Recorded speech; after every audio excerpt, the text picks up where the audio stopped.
열왕기상 9장 1절에서 28절까지의 말씀.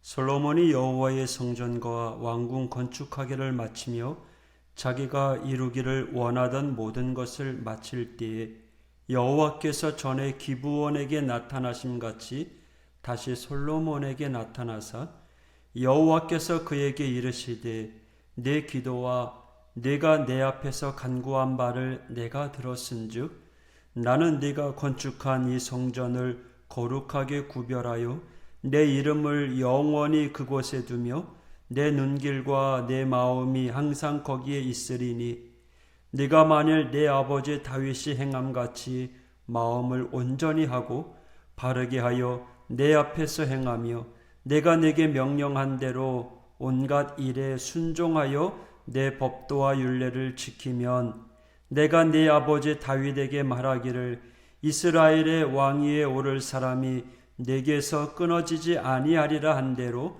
네 이스라엘의 왕위를 영원히 견고하게 하려니와 만일 너희나 너희의 자손이 아주 돌아서서 나를 따르지 아니하며 내가 너희 앞에 둔 나의 계명과 법도를 지키지 아니하고 가서 다른 신을 섬겨 그것을 경배하면 내가 이스라엘을 내가 그들에게 준 땅에서 끊어버릴 것이요 내 이름을 위하여 내가 거룩하게 구별한 이 성전이라도 내 앞에서 던져버리리니 이스라엘은 모든 민족 가운데서 속담거리와 이야기거리가 될 것이며 이 성전이 높을지라도 지나가는 자마다 놀라며 비웃어 이르되 여호와께서 무슨 까닭으로 이 땅과 이 성전에 이같이 행하셨는고 하면 대답하기를 그들이 그들의 조상들을 애굽 땅에서 인도하여 내신 그들의 하나님 여호와를 버리고 다른 신을 따라가서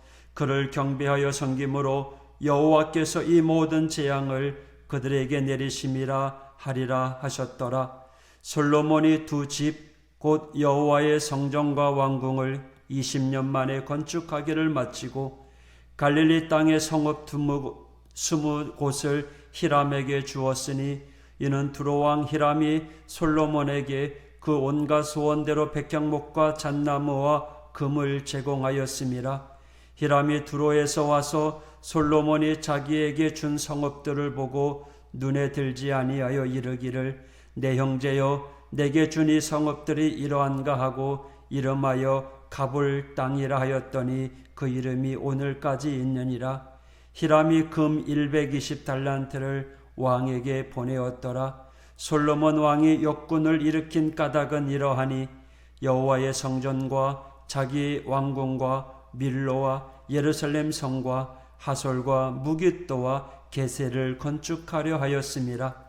전에 애굽왕 바로가 올라와서 게살을 탈취하여 불사르고 그 성읍에 사는 가나안 사람을 죽이고 그 성읍을 자기 딸 솔로몬의 아내에게 예물로 주었더니 솔로몬이 게셀과 아래 벳호론을 건축하고 또 바알락과 그 땅의 들에 있는 다드몰과 자기에 있는 모든 국고성과 병거성들과 마병의 성들을 건축하고 솔로몬이 또 예루살렘과 레바논과 그가 다스리는 온 땅에 건축하고자 하던 것을 다 건축하였는데 이스라엘 자손이 아닌 아모리 사람과 헷 사람과 브리스 사람과 히윗 사람과 여부수 사람 중 남아있는 모든 사람 곧 이스라엘 자손이 다 멸하지 못하므로 그 땅에 남아있는 그들의 자손들을 솔로몬이 노예로 역군을 삼아 오늘까지 이르렀으되 다만 이스라엘 자손은 솔로몬이 노예를 삼지 아니하였으니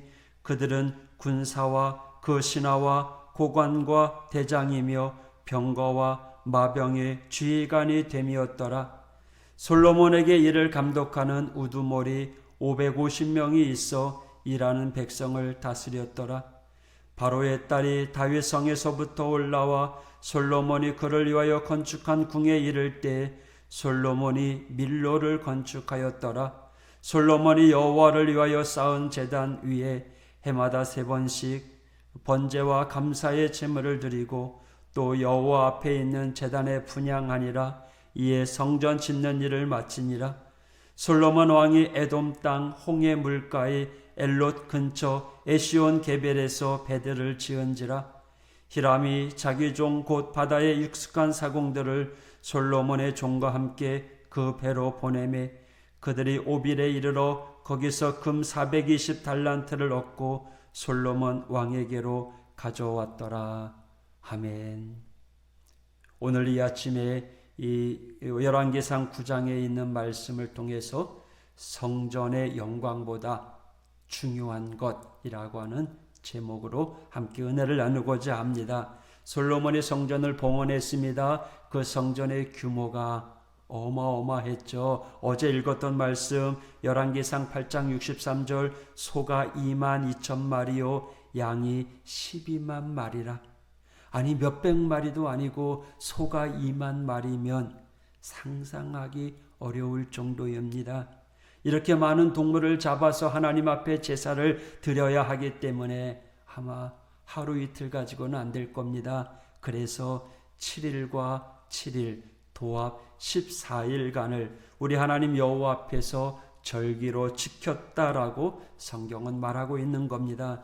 이렇게 오랫동안 봉헌식을 했습니다. 당연히 많은 백성들이 참여했을 것입니다. 하맛 어기에서부터 애굽 강까지 온 이스라엘의 큰 회중이 모여 그와 함께 하였다라고 할 정도로 정말로 많은 백성들이 봉헌식에 참석했습니다. 백성들은요, 이 엄청난 규모의 광경을 보고 와, 대단하다. 이것이 하나님의 영광. 아마 그랬을 겁니다. 이스라엘 가운데 이렇게 엄청난 하나님의 영광이 함께 한다는 것은요, 백성들 입장에서 나라와 왕에 대한 큰 자부심 그리고 안정감을 주었을 것입니다. 솔로몬 성대한 성전 봉헌식을 마치고 나자 하나님께서 솔로몬에게 나타나십니다. 그리고 솔로몬에게 말씀하시죠. 3절 네 기도와 네가 내 앞에서 간구한 바를 내가 들었은즉 나는 네가 건축한 이 성전을 거룩하게 구별하여 내 이름을 영원히 그곳에 두며 내 눈길과 내 마음이 항상 거기에 있으리니. 이 말씀을 보면 하나님께서 성전을 귀하게 여기시고 성전과 함께 하시겠다라고 하는 약속으로 들립니다. 하지만 그 이후로 말씀을 계속 읽어가 보면 축복의 말씀만 있지 않습니다. 6절 이후에 이스라엘이 다른 신을 섬기면 만일 그렇게 한다면 성전이라도 던져버리겠다라고 말씀하십니다. 하나님에게 중요한 것은 엄청난 규모의 성전 건축이 아니라 이스라엘 백성의 그 마음이었던 겁니다. 하나님께서 솔로몬에게 말씀하시는 장면 이후로 솔로몬이 히람과 거래하는 장면이 나오죠. 히람이 솔로몬에게 백향목과 잣나무와 금을 제공합니다. 이는 왕궁을 짓는 데 필요한 재료들입니다. 솔로몬은 성전을 지었지만 그것으로 끝이 아니라 왕궁을 열심히 짓습니다. 금을 열심히 모읍니다. 히람이 재료와 금을 제공해 준 대가로 성읍을 줍니다. 하지만 그 성읍은 갈릴리 지역의 시골 지역이었던 것 같습니다. 히람이 그 성읍들을 보고 마음에 들어하지 않습니다. 하지만 뭐라 말 못하죠. 다시 히람이 금 120달란트를 솔로몬에게 보냅니다. 이처럼 솔로몬은 열심히 금을 모으고 있습니다. 솔로몬이요, 듣는 마음을 가지고 지혜와 총명으로 재판을 하려고 했는데 왜 성전과 왕궁에 대하여 열심을 다해 건축하려 했을까요?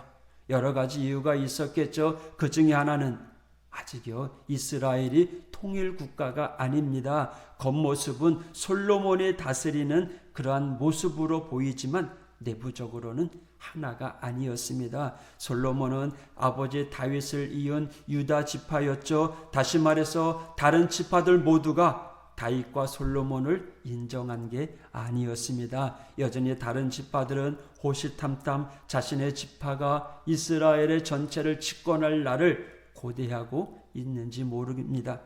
그런 상황에서 솔로몬은요, 왕이 되었으니 왕권을 강화해야죠. 성전과 왕궁을 건축하는 것은 이스라엘 사람들에게 힘을 보여주는 거죠. 또 복종하게 만드는 의도가 있는 겁니다.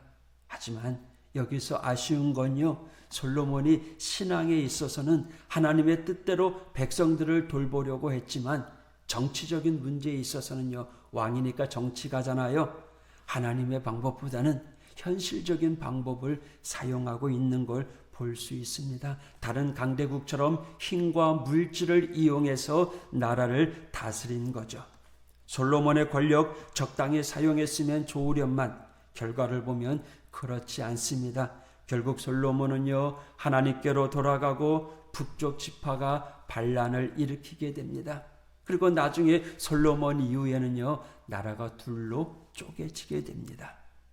하나님 말씀대로 하나님 뜻대로 살아간다면 하나님께서 지켜주시고 보호해 주시지만 하나님의 뜻이 아니라 내 마음이 앞서가게 되면 나라가 무너질 수밖에 없다라는 거죠. 제목처럼 성전의 영광보다 더 중요한 게 있는데 우리가 이 땅에 살아가면서도 마찬가지예요. 우리는 현실을 살기 때문에 현실 속에서 현실에 맞는 방법이 있다라고 여겨질 수 있습니다. 하지만 하나님을 믿는 신앙인은요, 현실 속에서도 하나님의 뜻에 순종하며 살아가는 사람들입니다. 여러분, 성전 건축보다요, 성전의 영광보다 더 중요한 게 있는데, 우리가 주일날 예배 드리는 것보다 더 중요한 게 있는데, 우리의 마음이 하나님께로 향하고 하나님의 뜻을 따라야 된다라는 거죠. 현실에서 사랑과 수고, 섬김으로 살아가는 거 쉬운 일 아닙니다. 엄청난 모험입니다. 위험입니다. 좋은 뜻으로 시작했지만 나중에는 불편한 관계로 끝날 때도 있습니다. 그래서 우리는 갈등합니다. 현실을 사는 우리의 모습, 정말 열심을 다해서 하나님을 섬긴다고 하지만 이웃과의 갈등, 가정 안에서 또 형제 자매들 간에 여러 가지 갈등 속에 시달릴 수가 있습니다. 그리고 그것 때문에 상처, 욕심, 미련, 불안감, 두려움, 다양한 감정들이 우리에게 찾아올 수 있습니다. 여러분, 이 아침에요, 우리의 그런 감정들을 주님께 내어놨으면 좋겠습니다. 주님, 나는 하나님의 영광 위에 살아가고 싶지만 내가 이렇게 부족해요. 주님, 나를 지켜주세요.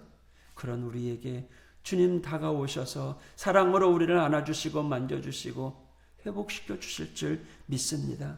또 주님께서 강력하게 주님의 능력의 손으로 우리를 붙잡고 하나님의 길을 걸어갈 수 있도록 도와주실 것입니다. 여러분, 오늘 하루 하나님의 뜻을 바라보며 그 뜻대로 살아가는 우리 믿음의 성도가 되기를 주님의 이름으로 축복합니다. 현실 속에서도요, 담대하게 하나님의 이름으로 용기 있게 살아가는 하나님의 성도들 되기를 원합니다. 기도하겠습니다. 하나님 아버지, 감사합니다. 솔로몬이 하나님의 영광을 위해 아름다운 성전을 건축했지만 또한 정치적인 권력을 유지를 위해서 왕궁을 더 의리 화려하게 더 많은 재물을 들여서 건축했다는 사실, 그것 때문에 때로는 갈등을 일으키고 또 때로는 불편한 관계를 만들어갈 때도 있었음을 우리는 말씀을 통해서 읽습니다. 주님, 오늘 저희들이 이 말씀을 돌아보면서 성전의 영광보다 더 중요한 게 있는데 하나님의 뜻을 따르는 사실, 오늘 우리 믿음의 성도들이 하나님의 뜻을 따라 살아가게 될 때 하나님, 오늘 하나님의 자녀로서 부끄러움 없는 삶을 살아갈 수 있도록 인도하여 주시옵소서. 우리 약함을 아시는 주님, 우리의 문제를 들어주시고 하나님 만져주시옵소서. 오늘 주님의 능력의 손으로 붙잡아 주시고 고쳐주시옵소서. 회복시켜 주시옵소서. 우리의 슬픔, 근심, 걱정이 변하여 기쁨, 찬양, 감사가 되는 이 하루가 될 수 있도록 동행하여 주옵소서. 예수님 이름으로 간구하며 기도하였습니다. 아멘.